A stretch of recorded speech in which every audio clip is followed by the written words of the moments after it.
جی جی تو یہ بھی تو احادیث کی کتابیں ہیں نا. جی جی تو ان کو سیاہ ستہ میں لوگ شامل نہیں کرتے. جی.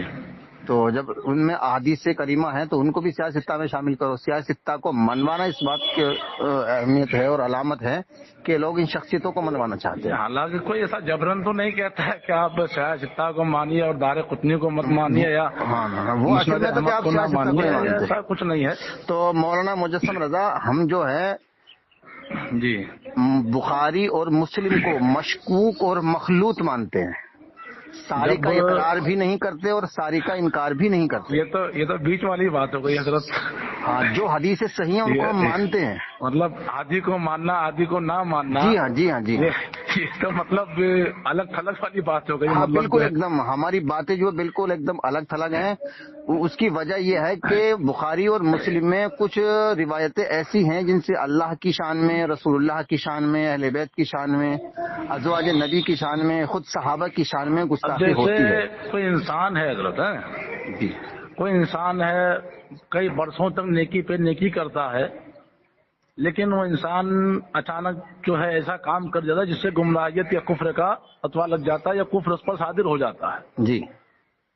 یا کوئی ایسا انسان ہے جو بہت دنوں تک گناہ کرتا رہا ہے لیکن ایک دن توبہ کرتا ہے تو وہ انسان پاک و صاف ہو جاتا ہے. جی. اور وہ ایک انسان ایسا ہے جو بہت دنوں تک نیکی کرتا ہے اور اچانک سے ایسا کام کرتا ہے کہ اس پر کفر صادر ہو جاتا ہے تو اس کی ساری نیکیاں تباہ و برباد ہو جاتی ہے. وہ اللہ کے نزدیک، ہاں اللہ کے نزدیک اگر وہ کافر ہے تو پھر اس کے اعمال ہفت ہو جاتے ہیں. جیسے واقعتاً اس نے اگر کوئی ایسا کام کیا جس پر کفر صادر ہوتا ہے،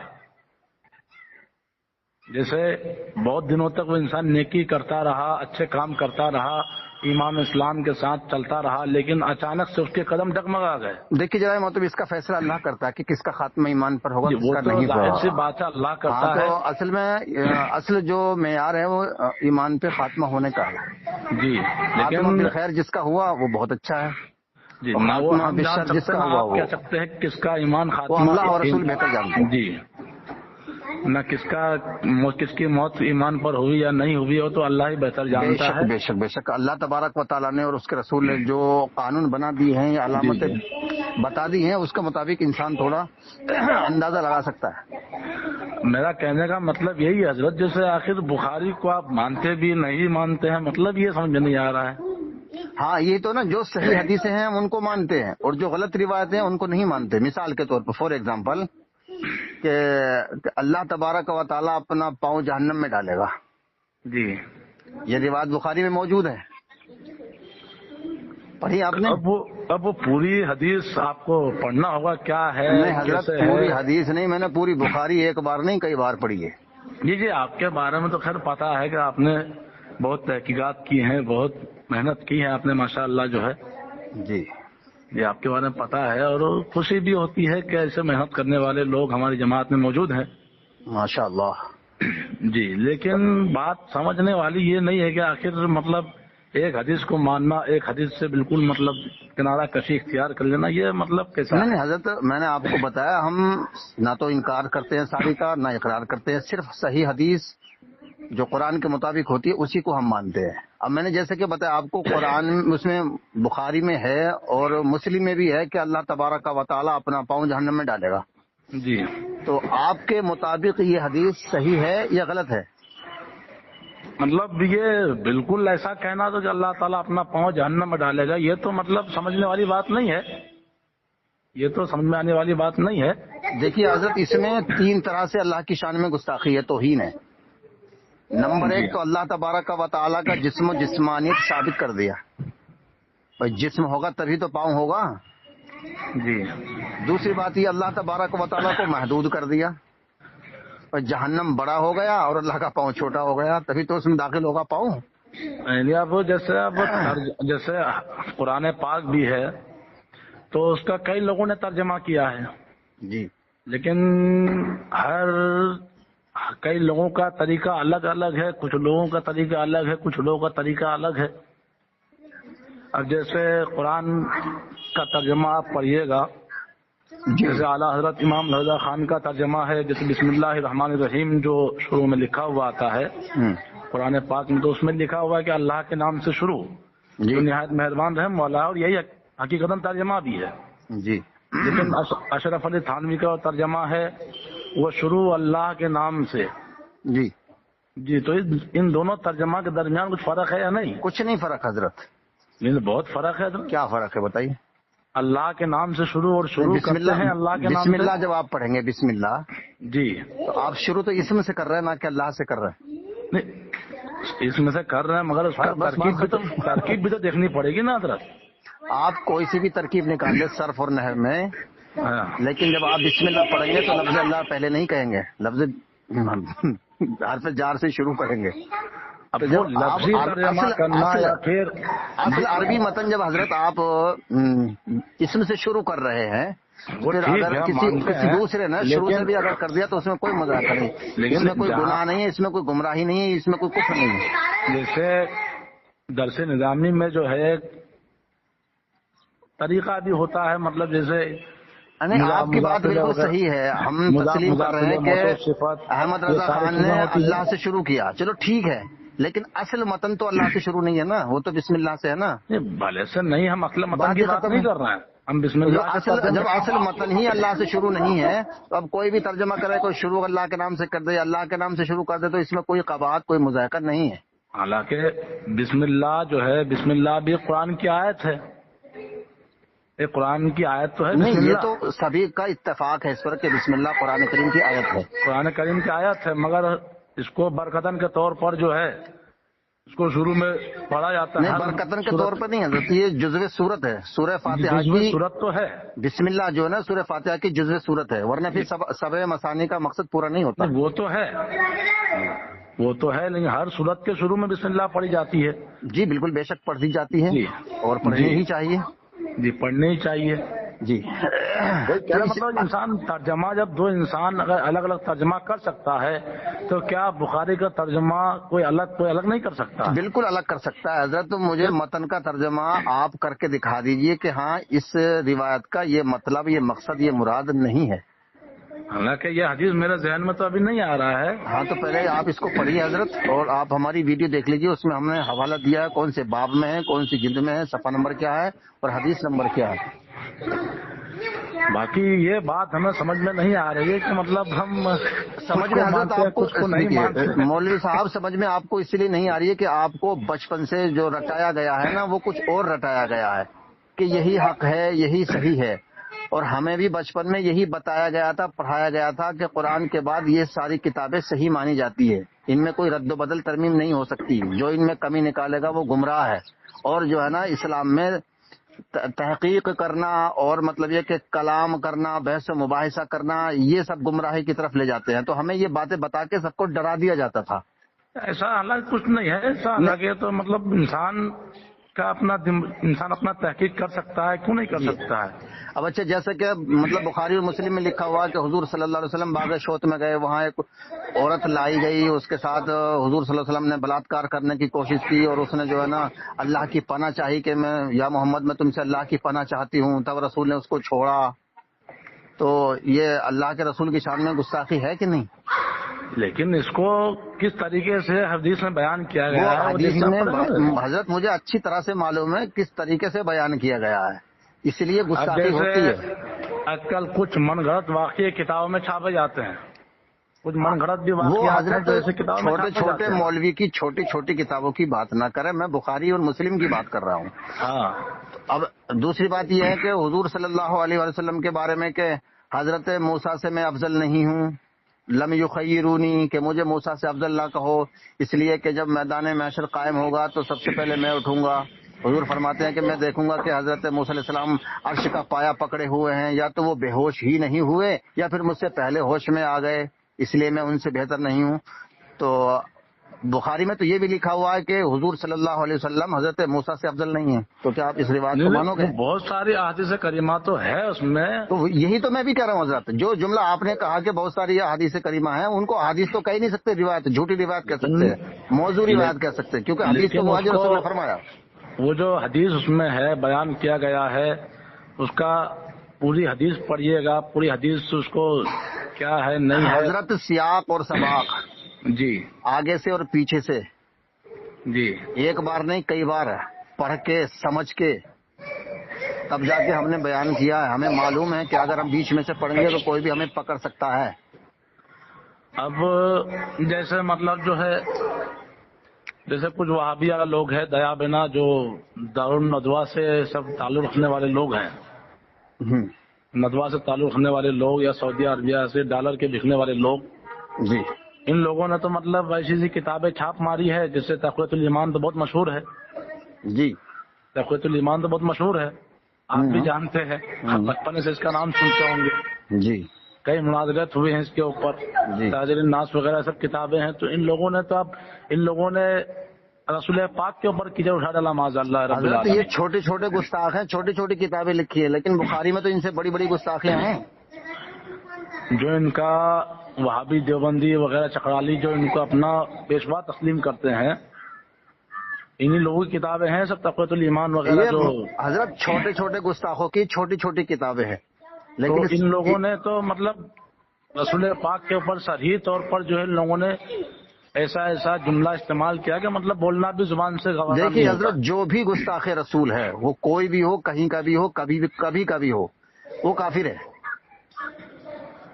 لیکن یہی ہے کہ مطلب جب بخاری کی آدھی حدیث صحیح ہے آدھی صحیح نہیں ہے، ہاں مطلب جی. چاہے کوئی بھی کتاب ہو حدیث کی. ہاں جیسے کہ آپ اس نے کو کہا نا کہ ہاں روایتیں تو اس میں ایسی ہیں، تو وہ جی. ایسی روایتوں کو میں نے جو ہے نا الگ کیا ہے، چھانٹا ہے، اس میں سے تلاش کیا ہے، مستثنا کیا ہے، الگ کیا ہے.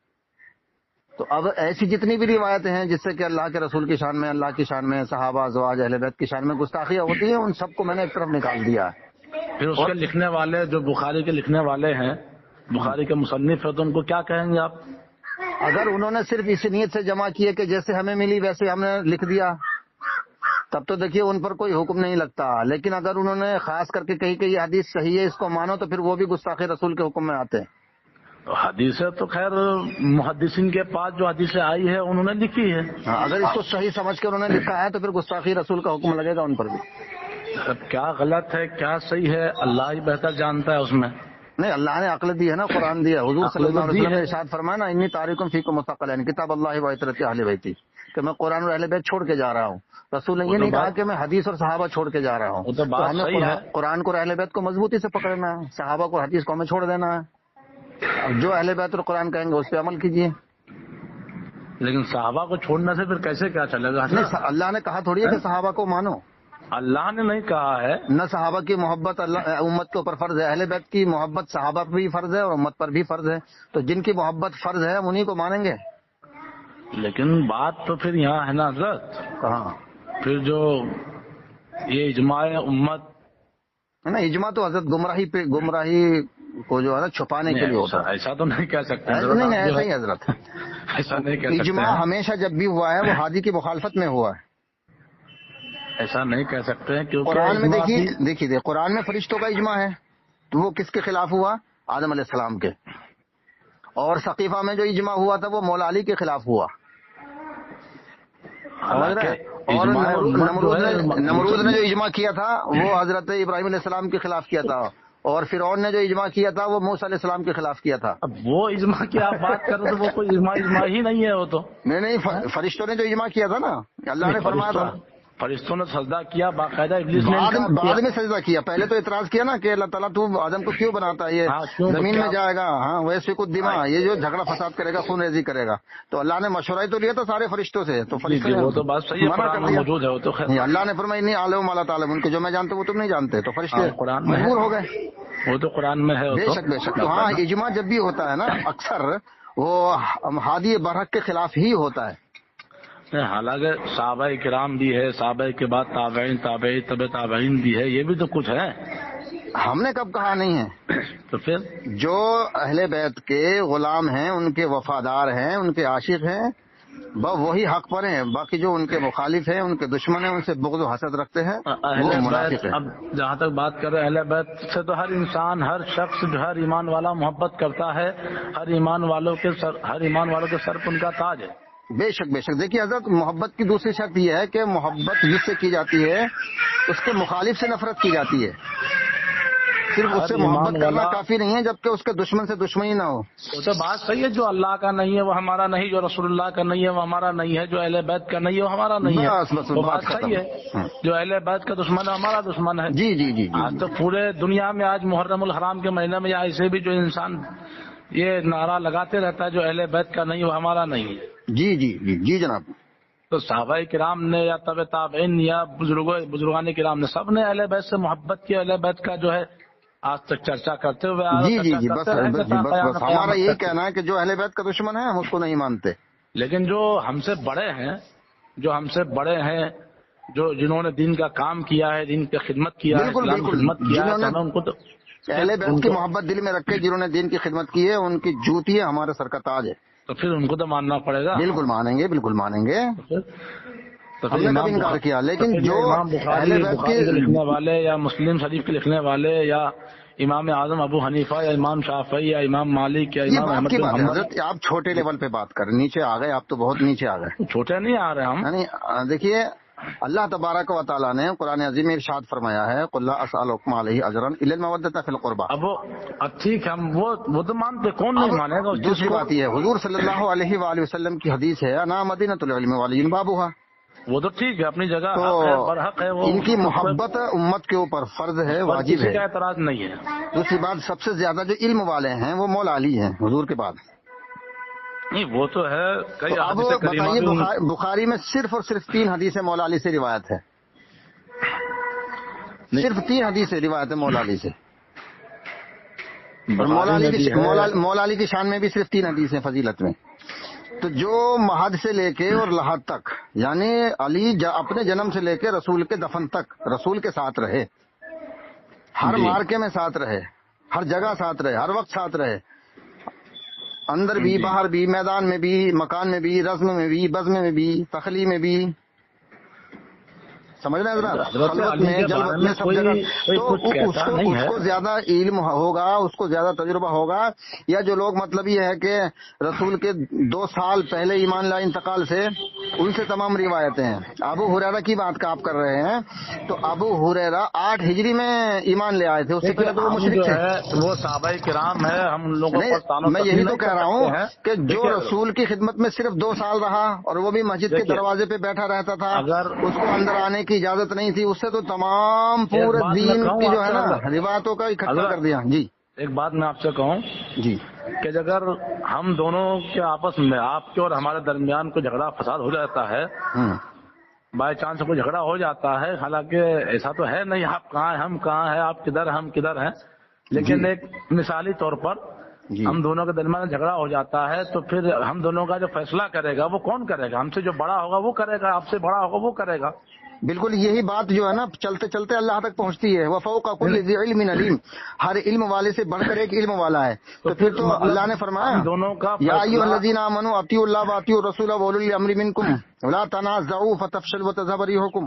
جی تو ہم دونوں سے جو بڑا ہوگا وہی فیصلہ، یا وہی جو حق بیان کرنے والا ہوگا، جو فیصلہ کرنے والا ہوگا وہی حق بیان ہم دونوں کا فیصلہ. اللہ رسول سے زیادہ فیصلہ کرنے والا کوئی نہیں ہے. مطلب جو ہے بلا سوچے سمجھے ہم صحابہ کرام پر یا پھر کسی ائمہ محدثین پر ہم تو ان کا فیصلہ ہم نہیں کر سکتے ہیں. وہ اللہ نے فیصلہ کر دیا نا، ہم تھوڑی کر رہے ہیں فیصلہ. اللہ نے قرآن میں فیصلہ کر دیا، رسول نے حدیث میں فیصلہ کر دیا. ہم فیصلہ کیوں کریں گے بھائی؟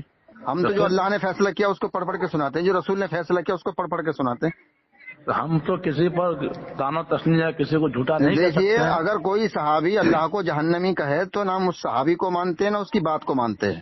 اگر کوئی نبی اگر کوئی صحابی ایسا ہو سکتا ہے. اب بخاری میں تو ہے حضرت، وہی تو ہم نے کہا نا 1 کروڑ کا انعام رکھا ہے کہ جو بخاری اور مسلم کو پوری کو بغیر گستاخی کے 100% صحیح ثابت کر دے اس کو ہم 1 کروڑ کا انعام دیں گے. ہم نے کوئی ایسی تھوڑی نام رکھ دیا، ہم نے بھی سوچ کے سمجھ کے آگا پیچھا الٹا سیدھا اگر مگر ادھر ادھر یہ وہ تمام باتیں سوچ سمجھ کے تب جا کے ہم نے انعام رکھا ہے کہ اب کوئی بھی پوری دنیا کے اندر کوئی بھی چاہے مفتی ہو، مجتہد ہو، مکے کا امام ہو یا مدینے کا امام ہو، چاہے ازہر یونیورسٹی کا امام ہو مصر کا، پوری بخاری اور مسلم کو صحیح ثابت نہیں کر سکتا. اور اگر کوئی ایسا آدمی ہے تو ٹھیک ہے وہ پوری کو صحیح ثابت کر دے، ہم گستاخی ثابت کریں گے اور وہ آپ بھی تو تعریف صحیح ثابت کہہ کر رہے ہیں، آپ بھی تو صحیح کہہ رہے ہیں، حاجی کو صحیح حاجی کو غلط، یہ تو سمجھنے والی بات نہیں ہے۔ حاجی کو صحیح حاجی کو غلط، نہ ہم مذکر ہوئے نہ مؤنث، پھر ہم ہوئے کون؟ ہم دیکھیے جس طرح سے دودھ میں سے پانی نکالتے ہیں نا، دودھ الگ پانی الگ، اور جس طرح سے مطلب مکھن میں سے گھی الگ اور اس کا جو کچرا وہ الگ، تو ہمیں اوریجنل گھی نکالتے ہیں، کچرا ہمیں پسند نہیں ہے۔ اچھا، ہاں بالکل۔ چلیے ٹھیک ہے حضرت، پھر میں آپ سے بات کرتا ہوں جب انشاءاللہ۔ چاہے جب بات کر لیجیے گا، ٹھیک ہے جناب، ٹھیک ہے۔ ٹھیک ہے بھیا۔